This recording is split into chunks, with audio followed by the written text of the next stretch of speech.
kiri-kirian.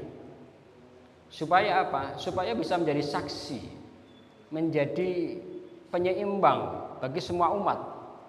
Jadi ketika ada yang mau miring kanan, ini tetap jejak di tengah. Yang mau kiri tetap jejak di tengah. Nah, ini menjadi salah satu isu yang sentral dalam konteks agama Islam, karena yang sering dituduh radikal ini adalah orang Islam sendiri. Tetapi kita kemudian perlu untuk bagaimana sebetulnya konsep umatan wasaton, jalan tengah ini bagaimana agar tidak efrod dan tafrid, kata Ustadz Rifki Aulia ya. Efrod itu kira-kira berlebih-lebihan, ingin melaksanakan agama secara ketat begitu. Sementara tafrid ini mengabaikan, ya pokoknya sesantainya lah, pokoknya beragama itu yang. Nah, ini kadang-kadang dua sisi yang kemudian dalam konteks PAI sangat-sangat penting untuk dibahas. Kenapa? Karena kalian adalah calon guru PAI. Calon guru PAI itu adalah salah satu materinya tentu persoalan masalah umatan wasaton ini. Jadi umat yang tengah ini adalah salah satu materi PAI yang sangat penting, sehingga ke depan bagaimana masalah moderasi beragama ini menjadi satu pola pikir kalian, agar nanti tidak terjebak pada tadi kanan kiri dan seterusnya, tetapi pada jalan yang on the right track lah ya, ihdinas siratal mustaqim, alas siratal mustaqim. Jadi pada jalan yang lurus. Maka ini sangat-sangat penting untuk dibahas dalam konteks kePAI-an, karena kalian kelak mudah-mudahan diijabah menjadi guru, Allahumma amin. Kalian menyampaikan kepada para murid kalian kelak tentang ajaran moderasi yang di sana tidak ada radikalisme dalam persoalan beragama. Dalam konteks ini saya lagi PAI sangat-sangat penting. Oleh karena itu saya lagi silahkan nanti disimak, kemudian didiskusikan supaya kalian mendapatkan pencerahan, supaya kalian bisa lebih kalau dalam bahasa Jawa itu banar ya, banar jelas di dalam melihat persoalan ini, sehingga tidak ragu, tidak kemudian kesana kemari mencari model-model lain yang itu kadang-kadang secara tidak sadar menyesatkan kita atau membawa kita kepada jalan yang tidak diridhai Allah Subhanahu wa taala. Barangkali demikian yang bisa saya sampaikan. Ini mewakili Bapak Dekan karena beliau tidak bisa hadir secara langsung di sini. Ada kurang lebihnya mohon maaf. Assalamualaikum warahmatullahi wabarakatuh. Waalaikumsalam. Ini Pak.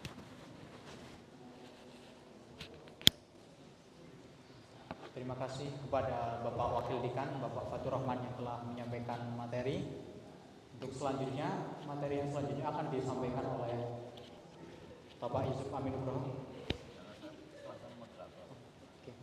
Untuk selanjutnya, acara saya serahkan ke moderator, beliau Bapak Pembina HPSPAI, Bapak Yusuf Amin Nugroho MPD.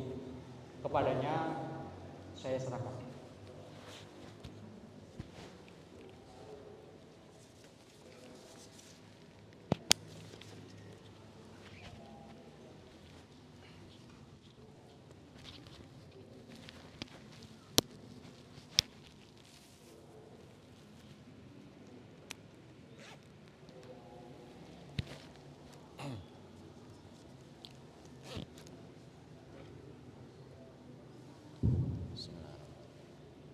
Assalamualaikum warahmatullahi wabarakatuh. Waalaikumsalam warahmatullahi wabarakatuh. Bismillah, alhamdulillah, wassalatu wassalamu ala rasulillah wa ala alihi wa sahbihi wa mawala, la hawla wa la quwata illa billah, wa ba'du. Saya hormati Bapak Dekan, Bapak Wakil Dekan, Bapak Ibu Kaprodi, para dosen FITK yang hadir, staf, karyawan, serta seluruh sivitas akademika Universitas Sains Al-Quran, terlebih Ketua HMP PAI Mas Rizky dan segenap anggota HMP PAI yang hadir pada kesempatan hari ini. Alhamdulillah, di Ramadan yang mulia ini kita bisa berjumpa dan juga di tempat yang begitu sejuk, indah, tempat Baitullah atau rumah Allah ini, dalam rangka untuk seminar Ramadan in Campus. Ini yang jadwal yang pertama ya. Tadinya rencananya itu mau tanggal 1 Ramadan, tapi kita nggak bisa sehingga kita undur dari tanggal ini ya, tanggal 5 Ramadan ya, betul. Nggak terasa ya, 25 hari lagi Lebaran. Teman-teman yang saya hormati, tema kita pada hari ini adalah peran PAI dalam menangkal radikalisme. Pembicara yang akan mengisi topik tersebut sudah hadir di sebelah saya. Beliau Bapak Kafrodi PAI, Bapak Dr. Andes Haji Ali Imron MAG. Beliau merupakan pakar atau cukup mumpuni atau punya keahlian dan sering mendalami bab-bab tentang psikologi khususnya. Dan dalam hal ini nanti kita akan coba bagaimana mengkaitkan antara PAI dengan radikalisme. Barangkali tema tentang radikalisme ini menjadi sesuatu yang sekarang sudah mulai redup ya. Karena bentuk dari radikalisme ini kebetulan tidak sedang nongol. Nanti kalau tiba-tiba ada bom misal, baru orang akan mulai ribut lagi, rame lagi ngomongin soal radikalisme. Kalau terorisme ini adalah bentuk atau wujudnya dari radikalisme. Sementara radikalisme ini bisa dikatakan sebagai paham. Ya. Paham itu nggak terlihat, ya. Tetapi dia ada, dia berkembang. Nanti paham itu akan mewujud dalam satu tindakan-tindakan tertentu. Salah satunya wujud dari tindakan radikalisme itu adalah bentuk-bentuk terorisme, aksi-aksi terorisme. Nah, meskipun aksi-aksi tersebut pada saat ini alhamdulillah ini sudah cukup reda ya.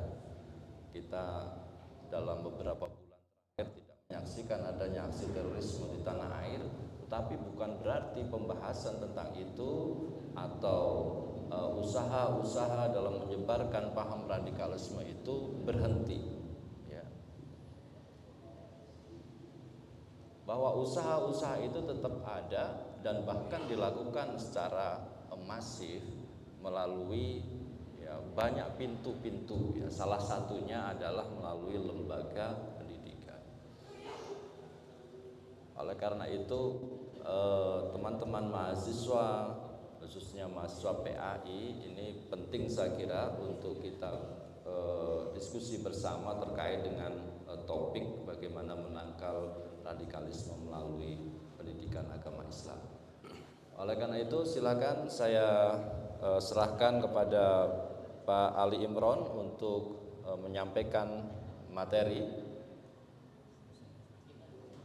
Ya, kita mungkin Pak Ali sampai jam 17.40 okay. Setelah itu nanti kita buka sesi pertanyaan dan 40 jawaban. Bukan. Sampai jam berapa? 30 ya, seperempat jam aja. Sampai Oke, sampai jam 17.30. Monggo Pak. Bismillahirrahmanirrahim. Assalamualaikum warahmatullahi wabarakatuh. Bismillah, alhamdulillah, salatu wassalamu ala rasulillah Sayyidina Muhammad ibn Abdillah wa ala alihi wa sahbihi wa mawalah wa ba'du. Yang kami hormati Bapak Dekan Fakultas Ilmu Tarbiyah dan Keguruan, Bapak Wakil Dekan, Bapak Kiai Fatkur Rahman. Yang kami hormati Bapak Sekretaris Prodi, Ketua HMP dan para anggota HMP SPAI serta hadirin yang hadir pada kesempatan sore kali ini atau menjelang maghrib. Dan tiada lupa mungkin dari kawan-kawan staf yang dari FITK, para Kaprodi, Bapak Ibu Kaprodi yang juga kami hormati dan kami banggakan. Alhamdulillah, ini sebenarnya tema ini kalau dikatakan oleh moderator tadi ini tidak penting, tapi karena tidak normal, jadi karena ini tidak normal maka mungkin tidak terlalu penting. Kalau nanti sudah ada peristiwa baru itu kemudian muncul istilah-istilah itu membumi lagi, dan ini nampaknya watak bangsa ini. Jadi watak kita itu ya ora ketok wis meneng ae gitu bahasanya itu, tapi nanti kalau sudah wujud baru repotnya. Ini satu judul yang sebenarnya mungkin agak kesulitan juga, karena sempat saya diskusi dengan Pak Sekprodi, lagi kaitannya opo Pak. Tapi saya melihat di sini ada beberapa hal yang tentunya kita tahu dulu apa sih sebenarnya radikal itu. Kalau kita bicara radikal, ini adalah satu dikatakan kalau belum pakai isme itu belum jadi paham. Kalau radikalisme itu berarti sudah menjadi sebuah paham. Kalau radikal ini adalah orang yang ingin mencari sesuatu sampai pada tingkat yang paling mendasar. Kalau toh ajaran Islam itu dicari ya orang-orang radikal ya sampai mendasar. Kalau hukum ya sampai kepada yang paling dasar itu yang dicari. Ini kalau masih sebatas radikal. Tapi kalau sudah masuk ke dalam istilah radikalisme, ini sudah menjadi satu babak baru di dalam satu paham yang di dalamnya terdapat berbagai macam makna dan juga banyak arti. Ini ada beberapa yang mungkin perlu saya kutip, karena saya tahu bahwa ini adalah dasarnya adalah teori yang kemudian nanti kita mencoba dari teori ini kita pahami. Setelah kita pahami dari teori ini, insya Allah nanti kita bisa mencerna sejauh mana kita bisa memberikan satu apresiasi tersendiri terhadap sebuah teori. Ini dinyatakan radikalisme adalah paham yang memperjuangkan kekhalifahan yang salah arti dengan menggunakan pola organisasi beragama. Maka rata-rata kalau di Indonesia ini cenderung radikalisme itu larinya ke NII. Jadi Negara Islam Indonesia. Ini kalau di negara kita. Ya intinya di situ ada semacam pemaksaan dan sebagainya. Kemudian ada yang menamakan bahwa gerakan radikalisme adalah sikap atau semangat yang membawa pada tindakan bertujuan melemahkan dan mengubah tatanan yang sudah mapan. Dan ini tidak jarang terjadi bahwa apa yang dilakukan masyarakat kita ini berdasarkan satu tradisi yang kadang sudah mulai turun-temurun ya. Kalau dikatakan turun-temurun dari masa-masa yang lalu sampai dengan sekarang. Dan tentunya tatanan-tatanan ini bukan tanpa dasar, sudah ada dasarnya. Namun dari tatanan-tatanan yang sudah mapan itu mencoba untuk dirombak, mencoba untuk dipaksa untuk dirubah. Bahkan kalau perlu dengan menggunakan kekerasan. Ya kekerasan mungkin bukan kekerasan fisik, tapi juga kekerasan secara psikologis. Coba kalau misalnya Anda dikafirkan, tentu kita juga secara psikologis ada beban. Nah, ini maka kemudian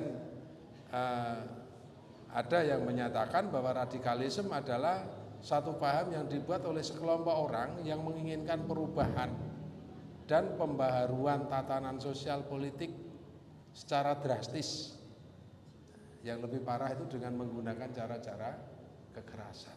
Jadi kekerasan secara psikologis seperti tadi, mengkafirkan orang, ya mungkin bahasanya ya kepingin bahwa ajaran ini akan tumbuh, bagaimana tumbuh sesuai dengan aslinya.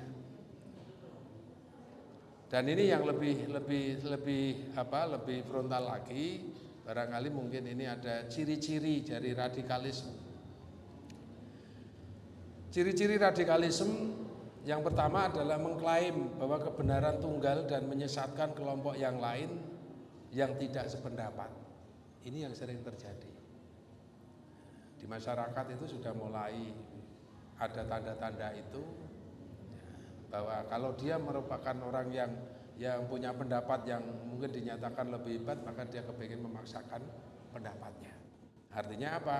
Artinya di situ adalah dia mencoba untuk menyesatkan. Jadi hanya dia yang paling benar kelompoknya, tapi yang lain adalah kelompok-kelompok yang dinyatakan salah. Kemudian bersikap berlebihan, ini satu cirinya, bersikap berlebihan dalam menjalankan ritual agama yang tidak pada tempatnya. Ya mungkin Anda bisa lihat kenyataan-kenyataan yang ada di lapangan ketika kita menjumpai orang-orang yang mungkin ada tanda-tanda radikalisme. Kita tidak akan menyampaikan bahwa ini seperti ini seperti itu dan sebagainya, tidak. Tapi setidaknya jenengan nanti akan memahami bahwa orang-orang yang tentunya adalah di luar kebiasaan-kebiasaan yang terjadi dalam masyarakat kita, yang kemudian di situ ada pemaksaan-pemaksaan yang dilakukan, disitulah mulai dia mengikuti yang namanya paham radikalisme. Kemudian mutlak dalam berinteraksi, keras dalam berbicara, terutama terkait dengan yang diyakininya, serta emosional di dalam berdakwah atau menyampaikan pendapat.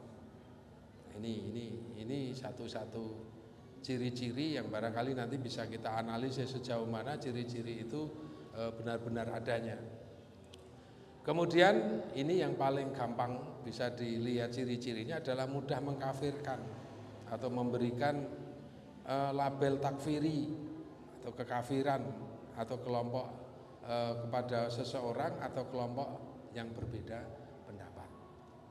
Dan ini secara tersembunyi karena memang ya tentu kita tahu bahwa negara kita adalah negara hukum. Ya, kadang kalau kalimat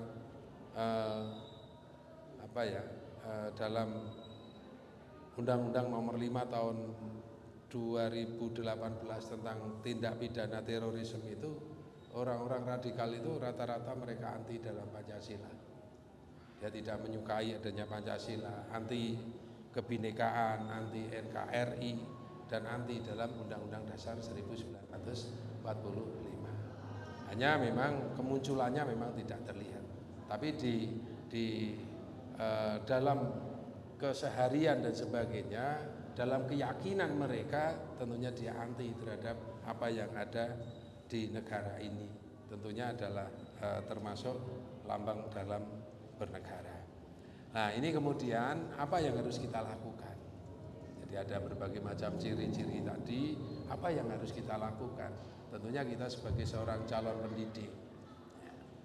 Ya, kalau dalam pendidikan itu kan, kalau dalam bahasa agama itu dinyatakan bil hikmah ya. Bil hikmah itu dengan cara-cara yang bijak. Bagaimana kita mampu menghadapi berbagai macam perilaku masyarakat yang sampai kepada menjurus pada paham radikalisme itu, ya tentunya kita harus menggunakan cara-cara yang bijak dan atau arif dan bijaksana. Maka ada beberapa untuk mengatasi persoalan ini bagi kita orang-orang yang mungkin calon pendidik nantinya.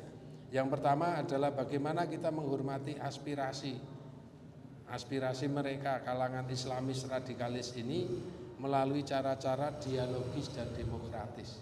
Berarti kita ajak mereka untuk dialog. Tapi dialog dalam arti dialog dengan pikiran yang jernih. Bukan dialognya dialog apa ya, kalau bahasa kita tuh eyel-eyelan, bukan. Tapi ada dialog-dialog yang benar-benar kita lakukan kepada mereka. Supaya apa? Supaya mereka mampu terbuka, karena dialog yang kita lakukan adalah dialog secara demokratis atau secara terbuka. Sehingga apa? Sehingga mungkin nanti masing-masing akan bisa saling menghargai. Disitulah mungkin nanti kita akan aman. Artinya apa? Mereka mungkin tidak lagi mengembangkan paham itu secara memaksa dan sebagainya, kalau benar-benar itu bisa dilakukan secara dialog. Kemudian yang kedua, memperlakukan mereka secara manusiawi dan penuh persaudaraan. Ini kadang di masyarakat kita ini kalau sudah ada tanda-tanda mereka itu tidak orang kita, ini kemudian kita tuh jauh, ini salah. Bagi orang pendidikan salah. Jadi siapapun yang ada dalam lingkup kita, ya kita mencoba untuk baik. Jadi jangan sampai kita menjauhi. Di masyarakat biasanya kan begitu. Kalau ada orang yang sudah, apalagi sudah terkenal dengan sewu mina atau minhum gitu, kemudian mereka kita jauhi. Nah disitulah kemudian akan ada muncul apa?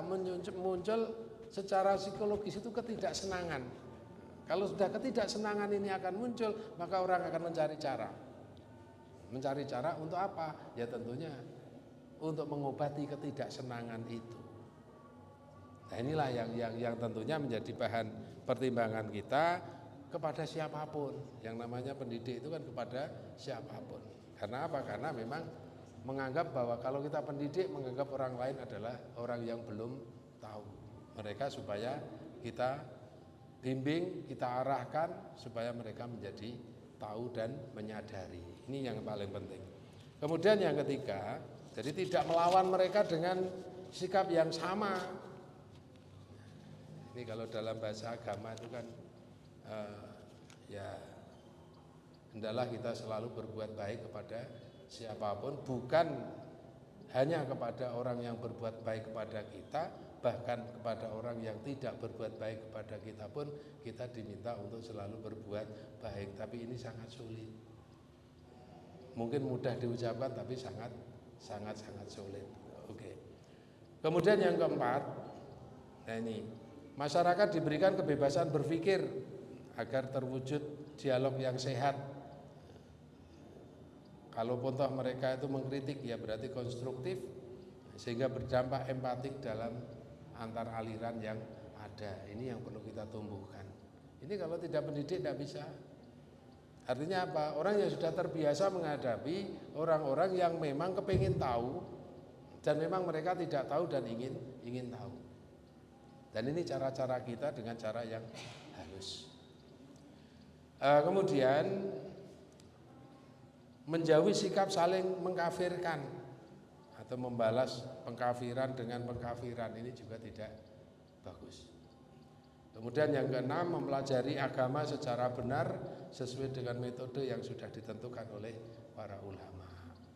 Nah ini yang kadang kita perlu ada penyempurnaan secara pribadi. Bagaimana cara kita beribadah dengan baik, bagaimana cara kita beramal dengan baik dan sebagainya. Ini butuh kita perlu introspeksi dulu. Kadang ini lucu dan kadang ironis, kita tuh tidak mudeng, tapi sok kadang kepengen mudeng ke orang, ini juga susah. Nah, ini tidak boleh. Nah, maka mempelajari agama secara benar dan sesuai dengan metode yang sudah ditentukan para ulama ini sangat penting bagi kita. Kemudian yang terakhir, bahwa muslim yang bijak tidak hanya literasi tanpa bimbingan.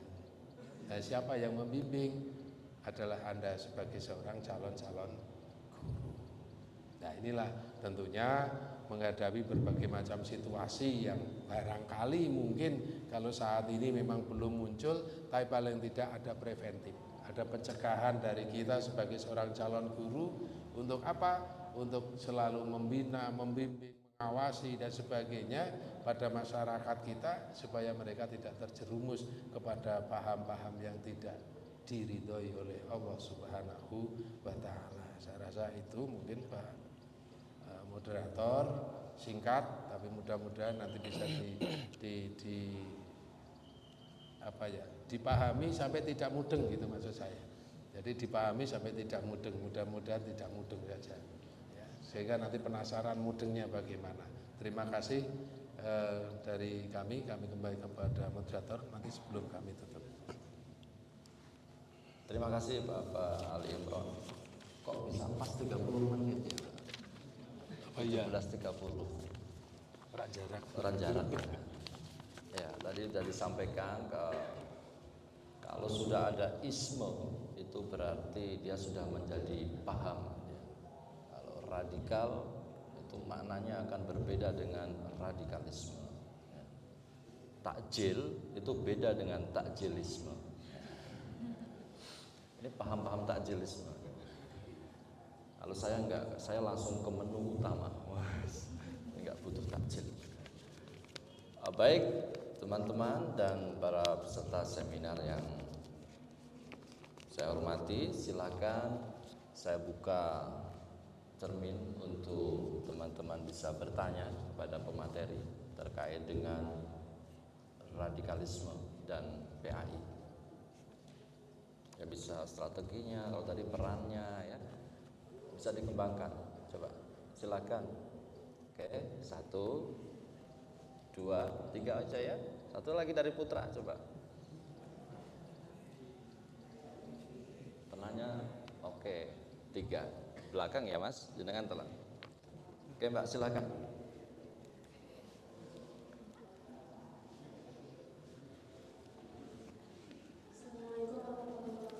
Waalaikumsalam warahmatullahi wabarakatuh.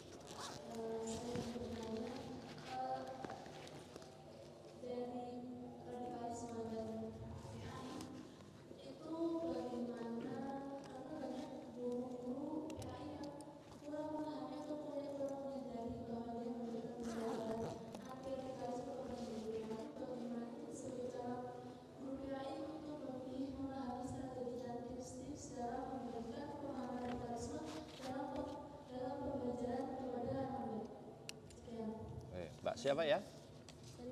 Sarifah. Oke. Monggo sebelahnya.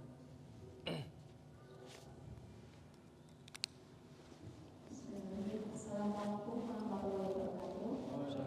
Perkenalkan, nama saya Dwi Ima Fitriana, dipanggil Ima. Jadi begini Pak, saya izin bertanya.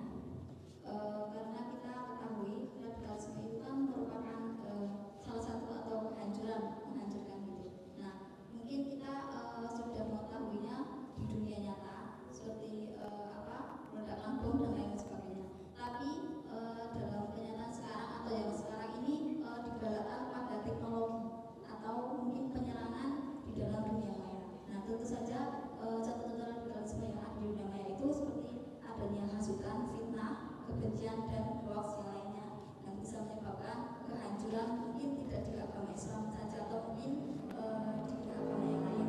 Nah, kita sebagai mahasiswa dan ini terlebih adalah PAI atau nantinya adalah seorang calon guru. Nah, bagaimana kita strategi apa atau peran kita sebagai guru untuk mencegah tersebut. Terima kasih Pak. Assalamualaikum warahmatullahi wabarakatuh. Oke, terima kasih Mbak Ima. Mas, agak maju sini Mas.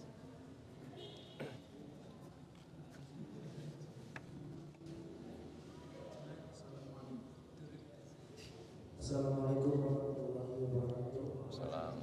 Perkenalkan, nama saya Yusuf Arif. Izin bertanya Bapak, apabila kita kenal dengan seseorang, di mana seseorang tersebut sudah termasuki atau sudah memiliki pemikiran radikal atau radikalisme, nah bagaimana cara kita untuk mengembalikan pemikiran-pemikiran orang tersebut agar terlepas dari radikalisme itu? Terima kasih. Assalamualaikum warahmatullahi wabarakatuh. Salam.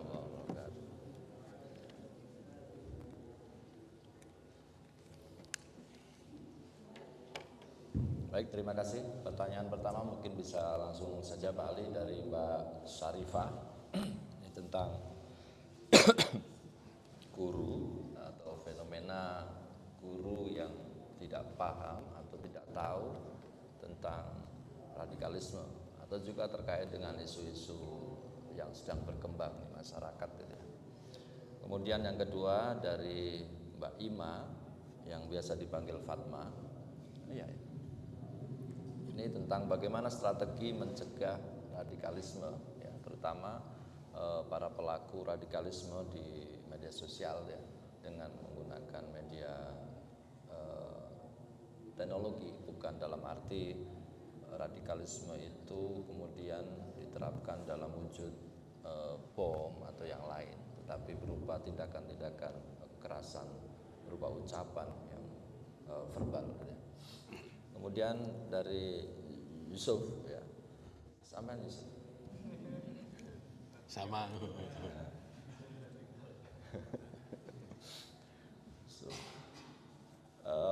Dari Yusuf, bagaimana mengembalikan pemikiran ya, temannya itu ada yang sudah terdampak paham radikal, temannya sama Yusuf mungkin terdampak, dan bagaimana cara mengembalikan agar supaya bisa kembali apa ya tidak ke kanan ke kiri kata Pak Fat, sirotol mustaqim gitu ya. Itu monggo, ini mungkin 10 menit waktunya. Terima kasih. Jadi yang pertama, kalau mungkin saya tidak salah tangkap ya, bagaimana guru membelajarkan supaya ada semacam preventif ya terhadap perilaku radikalisme, kan begitu ya, ada semacam preventif.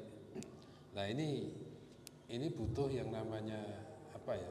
Kalau saya melihat ya bekal ya.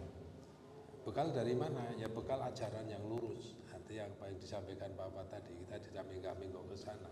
Ajaran Islam yang tentunya disesuaikan dengan apa yang ada dalam Al-Quran dan Al-Hadis. Tapi tentunya ini tidak lepas bahwa agama yang ada di kita ini tidak lepas dari tradisi. Ya disesuaikan dengan tradisi yang berjalan di negara ini. Ini yang perlu digarisbawahi itu. Kadang begini, pertentangan ini dari lewat ketidaktujuan mereka sebenarnya bukan pada Islamnya, pada tradisi yang berjalan dianggap menyimpang. Nah ini yang kemudian mereka menjadi kalau bahasa kita ya jealous ya, mungkin kurang peduli atau mungkin membenci dan sebagainya, itu yang sering terjadi. Nah guru bagaimana kemudian menerapkan itu supaya terjadi adanya preventif, supaya pelajar ini benar-benar bisa merasakan bahwa ini tidak baik, ini yang baik dan sebagainya. Ini guru yang harus lebih memahami itu. Jadi guru ini yang bertanggung jawab. Kalau sudah pembelajaran yang seperti apa yang diberikan, ya tentunya bagaimana perkembangan ekonomi, bagaimana perkembangan sosial di masyarakat, bagaimana perkembangan yang ada di dalam dunia pendidikan, ini yang tentunya menjadi bagian dari tugas dari seorang guru. Kemudian yang kedua, ya mungkin singkat-singkat saja. Ini sekali lagi bahwa medsos ini butuh kita kawal ya. Bagaimana kita mengawal medsos ini? Ya kita jangan sampai jadi budak saja. Kadang kita sendiri terlena, kalau jadi guru pun kadang kita terbudai oleh medsos itu sendiri. Ya kalau sudah terjadi seperti itu ya kita bagaimana kita bisa mengonter? Kita nggak akan bisa mengonter kalau sudah melalui medsos. Kalau pun tak mengonter biasanya nanti kita malah tambah emosi. Ya tentunya disinilah perlu kemudian ada warning tertentu. Bagaimana mungkin itu situs-situsnya sudah dikenali dan sebagainya, ya kita berikan warning kepada anak-anak kita, jangan membuka situs ini, jangan membuka situs ini dan sebagainya. Ini sangat berbahaya. Tidak hanya situs, bahkan sekarang ini melalui siaran media televisi pun banyak yang seperti itu. Bahkan melalui YouTube dan sebagainya itu juga banyak sekali. Dan inilah perlu kewaspadaan kita. Jadi paling tidak ya kita bisanya preventif ya untuk mencegah. Nah, kemudian ini tentunya kita akan melihat lebih jauh kalau apa yang disampaikan Mas Yusuf ini. Apakah memang benar bahwa kita tuh friend atau tidak? Itu loh. Kalau kawan kita berarti kita friend, berarti mau nggak mereka terbuka? Persoalannya di situ. Buka dulu, mau terbuka enggak? Kalau mau terbuka, ajak dialog. Tapi dialog dengan kepala dingin, baru nanti bisa ketemu masalahnya. Tapi kalau dalam bahasa kita eyel-eyelan ya enggak ketemu. Apalagi sama-sama minimnya pengetahuan. Mereka masuk di dalam golongan itu juga minim pengetahuan. Kita sendiri juga mungkin masih belum bisa banyak menguasainya, ya akhirnya enggak kenal. Mestinya itu melalui tadi yang saya katakan, dialog secara demokratis, artinya dialog secara terbuka. Tapi di situ benar-benar mengedepankan nilai-nilai saling menghargai dan sebagainya. Insya Allah dengan pengertian-pengertian dan kesadaran. Ini bagian dari usaha, tapi kalau kita ya juga nanti akan dibatasi juga supaya kita tidak patah semangat. Ya itu bagian dari usaha kita. Kalau terkait dengan itu ya hubungannya dengan hidayah ya.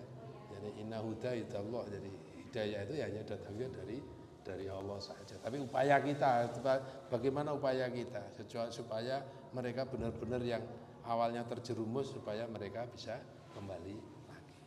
Itu mungkin beberapa hal yang barangkali mungkin bisa kami sampaikan dengan waktu yang sangat-sangat terbatas. Terima kasih. Assalamualaikum warahmatullahi wabarakatuh.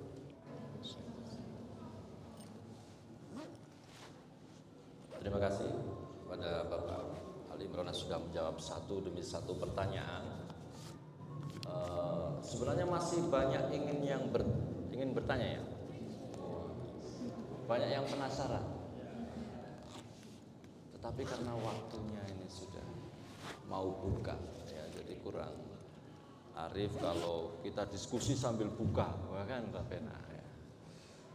Sehingga untuk seminar Ramadan pada hari ini kita akan cukupkan. Sebelumnya saya selaku moderator tidak bisa membacakan kesimpulan ya, karena silakan disimpulkan sendiri-sendiri ya. Saya hanya bisa menyimpulkan dari tadi yang dipaparkan oleh Pak Ali bahwa pendidikan agama Islam ini memiliki peran yang strategis dalam mencegah tersebarnya paham-paham radikal atau radikalisme di sekolah-sekolah dan juga di lembaga-lembaga pendidikan. Oleh karena itu, seorang guru harus juga dibekali dengan ilmu-ilmu yang bisa digunakan untuk mencegah tersebarnya paham radikal. Saya kira itu dari saya selaku moderator. Banyak kesalahan, mohon maaf yang sebesar-besarnya. Saya pungkasi acara ini dengan bacaan hamdalah. Assalamualaikum warahmatullahi wabarakatuh.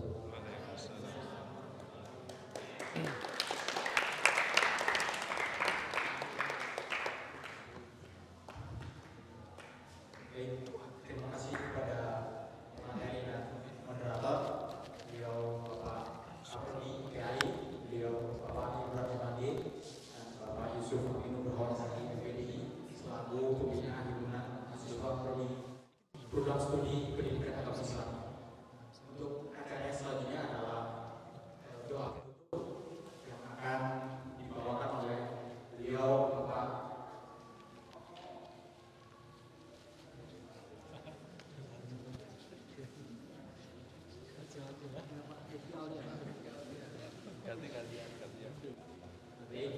untuk doa penutup akan dibawakan oleh Bapak Rizky Panjaitan kepada beliau dipersilakan.